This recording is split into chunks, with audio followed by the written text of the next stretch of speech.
동아쌤과 함께하는 역사 수업. 자, 반갑습니다. 예, 다음 수업 진행하도록 할게요. 첫 번째부터 못하네요. 2번입니다. 2번. 소단원 2단원 국권수호운동을 전개하다 부분 오늘 수업 나가보도록 할게요. 자, 이번 수업의 여러분들 목표로는요. 첫 번째로 이제 항일의병운동, 말 그대로 일본에 대항하는 의병운동이 일어난 그 배경과 그 활동 내용을 여러분들이 아셔야만 합니다. 항일의병운동이 여러분들 뭐 한 크게는 세 개의 내용으로 우리가 지금 배우고 있는데요. 이것보다도 의병운동 자체는 굉장히 소규모 그리고 굉장히 다방면으로 많은 방면에서 일어났었습니다. 그래서 우리는 이제 큰 모습, 큰 테두리에서의 그 의병운동 세 개의 내용만 여러분들한테 한번 짚어가겠고요. 그 다음에 두 번째, 애국개몽운동의 목표와 다양한 활동을 설명할 수 있다 부분 보도록 하겠습니다. 혹시 애국개몽운동을 기억나십니까? 개몽하시면 생각나는 거.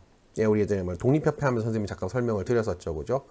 뭔가 모르는 사람들에게 가르쳐서 그것을 깨우치게 함으로써 우리나라의 힘을 길러, 그렇죠? 그런 기른 힘으로 외국의 힘을 벗어나게 하고자 하는 그런 모습이 애국 개몽운동이라는 거.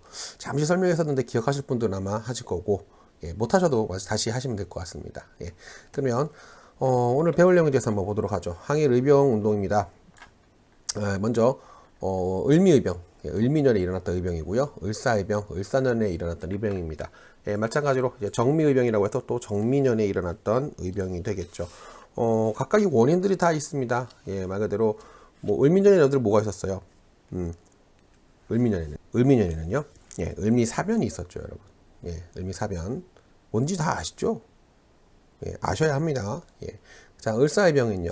여러분들 을사조약 때문에 일어난 의병이고요. 을사조약도 여러분들 아셔야 합니다. 그죠? 자, 정미의병.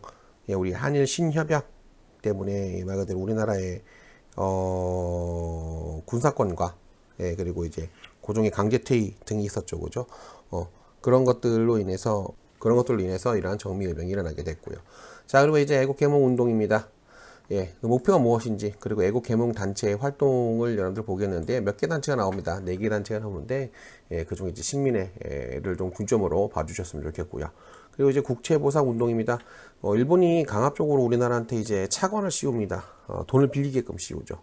강제로 이제 돈을 빌리게끔 하죠. 우리나라한테요. 그래서 그런 식으로 이제 돈을 빌리게끔 해서 이제 뭐 나라를 넘긴다 만다 이런 와중에, 국민들이 일어나고 이러한 나라의 빚을 갚겠다. 라는 이런 내용으로 이제 전개를 하는 모습들. 그렇죠. 이렇게 항상 역사에 뭔가 나라가 넘어갈 때쯤 되면 우리나라 사람들이 이렇게 뭉치는 아주 굉장히 특이한 이러한 민족성이 또 있습니다. 그런 내용들 한번 배워보도록 할게요. 자, 먼저 이제 을미의병입니다. 을미년에 일어났다 해서 이제 을미의병이죠. 을미사변과 단발령에 의해 반발이 이제 되게 됩니다.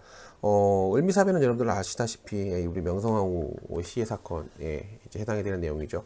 그리고 이제 단발령, 우리 또 이제 머리 짧게 잘라라 이런 내용에 이제 반발을 해서 주로 이제 양반, 유생층이 주로 주도를 하게 됩니다.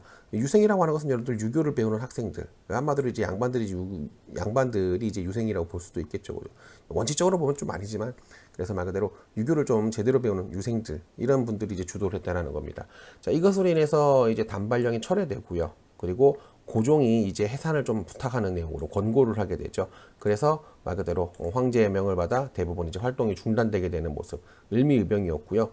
자, 이제 을사의병입니다. 요때부터는 조금 이제 체계적으로 이제 진행이 됩니다. 을사조약 때 우리나라의 이제 외교권이 이제 뺏기게 되잖아요, 일본한테요. 이것 때문에 의병 활동도 일어나게 되는데, 주로 전직 관리였던 분들, 그리고 양반과 유생인 분들이 다시금 이제 합치고요. 또 이 특징적인 게 뭐냐고 하면, 이제는 평민 의병들이 나타납니다. 신돌석 장군과 같은 이런 평민 의병장들이 등장을 해서, 나름 체계적이고 굉장히 뭐랄까, 굉장히 저항적인, 조직력과 전투력 이런 것들로 인해서 나름 전에 있던 모습과 조금 더 차이가 나는 그런 모습들을 보여주게 됩니다. 다음에 이제 최육현과 이제 신돌석 장군의 어떤 그런 모습을 볼 수가 있는데요. 나이가 굉장히 드셨었죠. 나이가 드셨는데도요. 이러한 의병들, 을사의병 때 굉장히 74세의 고령의 나이였으나, 전라북도죠. 전라북도 태인인가 그럴 겁니다. 거기서 이제 막 의병 활동을 하시다가 이제 일본군한테 잡힙니다. 그래서 이제 일본군에 체포되어서 여러분들 이제 일본의 쓰시마섬 이곳에 가서 이런 식으로 이제 고문을 받다가 뭐 이 사진은 좀 그런 사진이라고 하더라고요. 여러분들 우리 저기 36페이지에 나오는 장면인데요. 그곳에서 이제 단식 투쟁을 하는 모습들, 그 와중에 이제 사진이 찍힌 모습들을 이런 식으로 이제 사진이 이제 올라와 있고요. 신돌석 장군은 평민 출신입니다. 이전까지 전부 다 이제 이런 양반들, 유생들이 이제 주로 이런 의병 활동을 활동했다고 하면, 이제는 이제 평민들이 나와갖고 제대로 된 양반들보다는 좀 더 이제 뭐 지리적인 모습들을 잘 알 거 아닙니까? 그래서 이런 식으로 좀 더 평해나 울진 등 이런 쪽에서 이제 일본군에게 막대한 타격을 입히게 됩니다.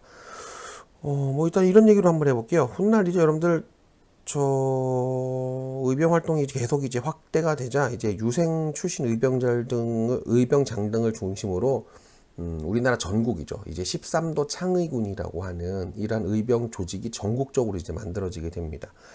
그런데요, 평민 출신이란 이유로 이 신도석 장군이 제외가 됩니다. 예, 이후 계속 이제 굉장히 멋진 의병 활동들을 하게 됐죠. 하지만 현상금을 노린 부하한테 이제 살해가 되게 된 좀 안타까운 이제 결말이 있는 그런 장군이고요. 지금도 이제 강원도에 가면 이분의 어떤 그런 활동들에 대한 내용들이 여기서 저기서 많이 흘러나오고 있습니다. 호랑이가 뛰어 나타났다 막 이런 뭐랄까 설화도 있고요. 네, 신도석 장군에 대한 이런 내용이 참 많이 있습니다. 네. 자, 다음 이제 정미의병입니다. 군대 해산이죠. 그리고 우리나라가 이제 고종 황제가 강제 퇴위가 당하는 이제 사건이 이제 발생이 됩니다. 이를 통해서 군대에 있었던 사람들이, 군인들이 이제 강제로 해산당하게 됐잖아요. 그죠? 이분들이 이제 의병 부대로 이제 합류를 함으로써, 또 전보다 또 강력한 조직력과 전투력이 이제 형성되게 되는 거죠. 이전까지는 일단 평민들이 혹은 유생들이 원하는 사람들을 대상으로 이렇게 활동을 했는데, 이 정미의병 때부터는 이제 우리나라의 군인들이 말 그대로 군사적 훈련을 받은 분들이잖아요. 그런 분들이 이제 의병 부대에 참여하다 보니까 조직력과 전투력이 굉장히 강화된 모습들을 볼 수가 있습니다. 이런 의병 부대들은 주로 어떤 식으로 이제 활동을 했느냐, 대표적인 일이죠. 굉장히 대표적인 일입니다. 서울 진공 작전입니다. 서울을 말 그대로 공격하겠다. 이런 작전이었죠. 유생 의병제를 중심으로 13도 창의군, 아까 제가 잠시 말씀을 드렸잖아요. 그죠? 전국에 있는 모든 그죠? 의병 대장들이 모여갖고 창의군을 결성을 합니다. 하지만 이제 서울로 진격을 하게 되죠. 안타깝게 또 이제 이게 실패가 되게 되죠. 여러분들 알고 계시다시피 이제 뭐 일본의 어떤 우수한 전투력이라 하죠. 여러분들 일단 우리나라 당시 이제 의병의 모습들은 굉장히 낙후된 그죠? 이런 총들 이런 것들을 갖고 있었는데, 이 당시 이제 일본은 굉장히 현대화된 어떤 이런 무기들을 갖고 있다 보니까 당연히 이제 막히게 될 수밖에 없고요. 예. 자, 일제 탄압입니다. 일제 탄압으로 이제 의병 활동이 굉장히 위축되게 되는데요. 말 그대로 우리나라에서 굉장히 강력하게 의병들을 색출하고자 하는 이런 일제의 모습들이 보여집니다. 그래서 이로 인해서 이제 의병들이 이제 활동할 수 없다 보니까 만주나 연해주 등으로 이동해서 이후에 독립군이 되는 모습으로 나타나게 되는 거죠. 여러분들 만주는 어디냐고 하면 우리 저 한반도 북쪽에 보면은요. 요하라고 강이 있죠. 그 요하와 이제 한반도 저 위쪽에 보면은 예전에 여러분들 부여, 고구려, 옥저, 동해 이런 거 할 적에 그 부여가 있었던 그곳에 이제 강이 이제 송화강인데, 그 근처까지 이제 요하와 그 송화강까지 어떤 그 부분을 지역을 만주라고 얘기를 하고요. 연해주는 여러분들 흔히 지금 두만강 근처, 두만강에서 이제 러시아 쪽 근처로 올라가는 그쪽 부분을 이제 연해주라고 얘기를 합니다. 계약하시면 제가 자세하게 지리적으로 이 부분을 표현해서 말씀을 드리도록 할게요. 국권수호 운동을 전개하다 해보면 여러분들 여기 밑에 있는 사진이 그 영국의 종군 기자였죠. 이제 맥켄리라고 하시는 분이 이제 실제로 그 당시에 이 뭐랄까 의병들의 사진을 갖다 찍어서 이것을 갖다가 베델이라고 하시는 분이 이제 신문에 이제 올린 그런 상황이 되겠거든요. 이 위의 사진은 좀 현대적으로 보이죠? 이제 얼마 전에 이제 종영됐던 그 미스터 선샤인의 그 마지막 의병의 어떤 모습들을 이렇게 사진 찍어갖고 올렸습니다. 이 드라마가요, 이 사진을 기본으로 해서 이 사진 한 장으로 인해서 이 드라마가 이제 만들어졌거든요. 그 작가 얘기를 들어보니까 이 사진 하나로 여기다 이제 러브 스토리를 이제 가미해서 이런 식으로 이제 드라마를 현실화했다라는 말들이 있었습니다. 아무튼 이런 식으로 자세하게는 이렇게 실질적으로 이제 영국의 종군 기자가 이런 식으로 이제 실질적으로 우리나라의 의병의 사진들을 찍은 모습입니다. 자, 다음은 이제 애국 계몽 운동을 보도록 할게요. 예, 목표입니다. 이들은요, 교육과 산업진흥을 통해서 말 그대로 교육 깨우치는 거죠. 가르치는 거. 그리고 산업진흥, 나라가 잘 살아야 될 거 아닙니까? 그죠? 이를 통해서 우리 민족의 실력을 길러서 예, 국권을 회복하려고 하는 그런 단체가 되는 거죠.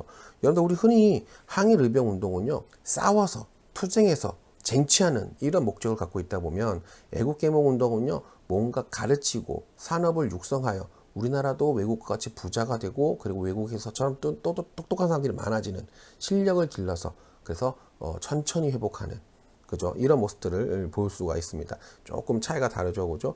예를 들자면 항일의병은 순간적으로 무력을 사용해서 빨리 이것을 회복한다. 애국계몽 운동은 뭔가 우리가 실력을 양성하여 천천히 회복하되 우리나라의 국력을 올려가면서 회복한다. 이런 모습들이 어떤 차이점들이 있습니다. 자, 애국계몽 단체로 보자고 하면요, 여러 가지가 있습니다. 뭐 보안회, 헌정연구회, 대한자강회 등이 있습니다. 먼저 보안회부터 먼저 보도록 할게요. 자, 보안회 같은 경우에는요, 예, 일본의 황무지 개강권의 요구를 반대를 하게 됩니다. 뭐 황무지 개강권은 뭐냐고 하면 1904년에 이제 우리나라 영토의 약 4분의 1에 해당되는 이제 토지들이 보면 그런 거죠. 뭐 주인이 없는 땅, 뭐 이런 식으로 이제 있다 보니까 그것을 갖다 이제 일본이 가져가겠다. 이런 말들이 나옵니다. 일본이 그것을 또 활용하겠다. 이런 말들이 나옵니다. 그래서 이런 말들을 이제 보안회에서 좀 뭐랄까 좀 민주적으로 이런 것을 이제 반대를 하게 되고요. 다 헌정연구회입니다. 입헌군주제 도입을 목표로 계몽운동을 전개를 하게 되고요. 그리고 이 헌정연구회를 계승했던 대한자강회라고 얘기를 합니다. 자, 이런 대한자강회 같은 경우에는 고종황제의 퇴위에 반대 운동을 이제 전개를 하다가 일제에 강제 해산되는 모습을 볼 수가 있습니다. 그런 모습들 중에 여러분들 요 단체가 제일 중요합니다. 이 대표적으로 이제 애국계몽 운동의 단체라고 하면 대표적으로 이 단체가 시험 문제 제일 많이 나오고요. 제일 많이 알려져 있고요. 그 여러분들 우리 또 활동단체, 그리고 이제 뭐 애국지사, 애국열사 이런 분들 보자고 하면 안창호 선생님 우리 얘기는 많이 들어보셨잖아요. 진짜 노력 많이 하셨거든요. 전 세계를 돌아다니시면서 그죠, 우리나라의 실력을 높이기 위해 전 세계에 있는 교민을 돌아다니면서 거기서 얼마 이렇게 돈을 이제 그렇죠, 이런 식으로 이제 기부금 형태로 받으셔서 그런 거 가지고 이제 우리나라의 어떤 실력을 높이기 위한 이런 활동들을 엄청 많이 하셨거든요. 이분도 살아생전의 모습을 보면 진짜 어떻게 이렇게까지 살았을까라고 하는 모습을 여러분들이 볼 수 있습니다. 안창호, 양기탁 선생님들이 만든 비밀단체 1907년에 신민회입니다. 이제 훗날 우리가 신간회가 나오거든요. 이름이 헷갈립니다. 신민회는 안창호 선생님이 만들어서 애국계몽 운동을 했다. 이렇게 여러분들 기억을 해놓으시면 될 것 같아요. 이제 목표 같은 경우에는 국권 회복 운동과 공화정 수립을 볼 수가 있습니다. 공화정은 제가 일전에 설명을 드렸었죠, 그죠? 그것을 알으시면 되겠고, 활동으로 보자고 하면 굉장히 특이합니다. 이 단체는요, 뭐냐고 하면 우리의 실력을 높이는데도 도움을 갖다가 이제 형성을 했을 뿐만 아니라 또 다른 뭐냐고 하면 무장 독립 운동까지 개입을 합니다. 이게 더 특이한 겁니다. 자, 먼저 볼게요. 민족 교육을 실시를 하죠. 이제 학교들입니다. 학교들을 세워서 말 그대로 우리 배움을 통해 학생들의 어떤 실력을 높인다. 이런 모습들을 들고 있고요. 주로 이런 학교들은 우리나라가 아닌 이제 만주 지역에 이제 위치해 있습니다. 그리고 민족 기업들을 육성하죠. 자기 회사나 이제 태극 서관 등을 운영하여서 말 그대로 우리나라의 어떤 기업들을 형성하여서 이곳에서 우리가 돈을 벌려고 하는, 그렇죠, 이런 것에서 이제 경제력을 회복하려고 하는 이런 모습들을 보이게 됩니다. 자, 그리고 또 특이한 겁니다. 이게 좀 특이한 겁니다. 만주 삼원보에 독립운동기지를 건설을 합니다.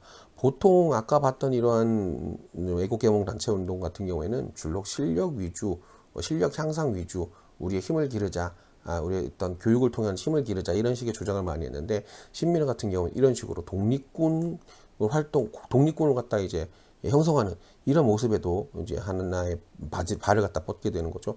그래서 이런 게 굉장히 특이합니다. 그래서 신민의 특징도 이렇게 알아두시고요.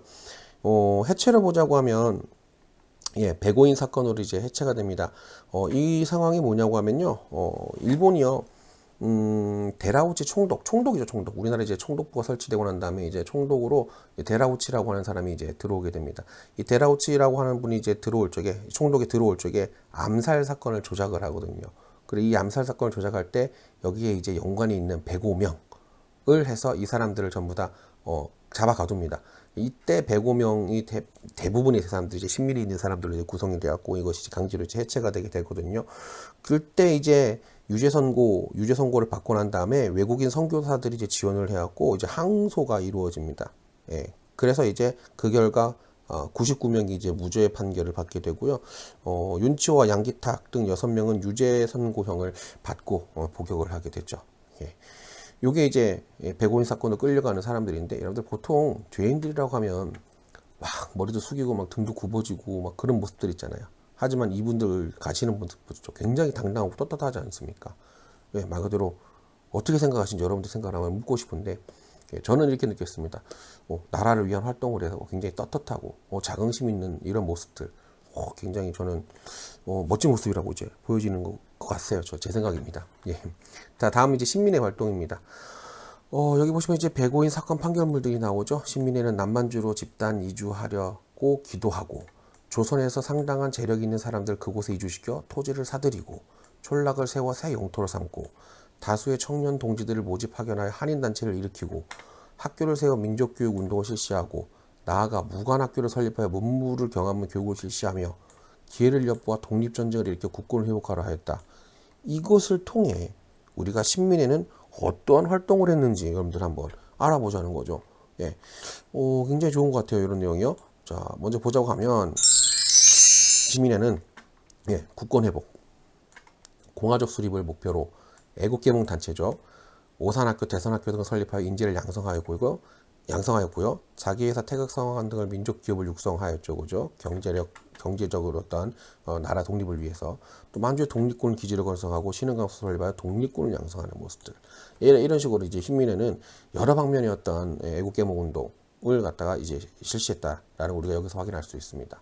자, 다른 애국계몽 단체와 다른 점이 뭐냐 이건 거죠. 예. 교육과 산업진흥을 통해 실력 양성뿐 아니라 이거죠. 국외의 독립기지를 마련하고 독립군을 양성하고 무장투쟁을 준비했다는 모습이 다른 애국계몽 단체와 크게 다른 점입니다.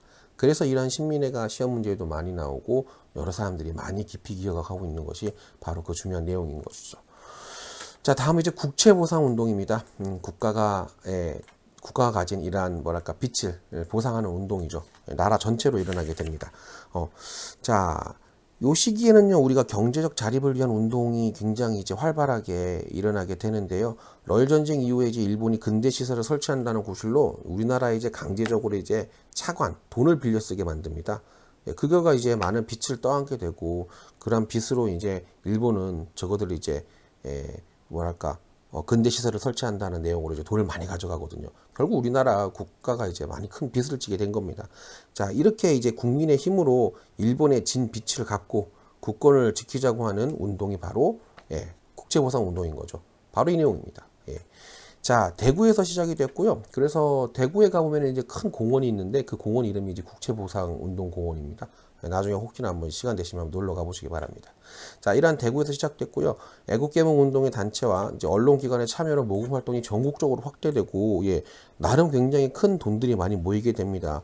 자, 그리고 여러분들 이런 것도 있죠. 농민 상인들이 다양한 계층들이 금주랑 금연 등 이런 것으로 이제 돈을 모은 사람들이 이제 나라에 이제 헌금을 내는 거죠. 그리고 여성분들은 이제 금이나 은 같은 거 이런 것들을 이제 팔아서 성금으로 이제 보탰고요.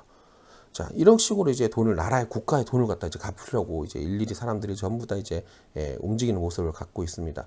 자, 이런 식으로 이제 활동하다 보니까는 일본 입장에서는 이거 돈 갚게 시키면은 자기네들 손해 아닙니까? 그래서 결국 일제의 통감부의 방해로 이것이 결국에는 중단되고 맙니다. 결국에는 이제 한마디로 이제 실패가 된 것이지만, 이렇게 우리나라 사람들이 이제 하나로 뭉치는 모습들을 이를 통해 우리가 확인할 수가 있었죠. 거기 38쪽에 여러분들 맨 밑에 있는 내용을 보시면, 거기죠. 나라의 만화 있는 모습 있지 않습니까? 나라의 빛을 갚아 국권을 지킵시다. 이래서 오늘보다 담배를 끊어 의연금을 내겠어. 이런 식으로 하는 사람들. 우리나라의 사람들이 똘똘 뭉치는 모습들을 볼 수가 있습니다. 이게 이제 당시 이제 국채보상 운동에 그 사람들이 이제 헌금을 냈던 그런 대장이거든요.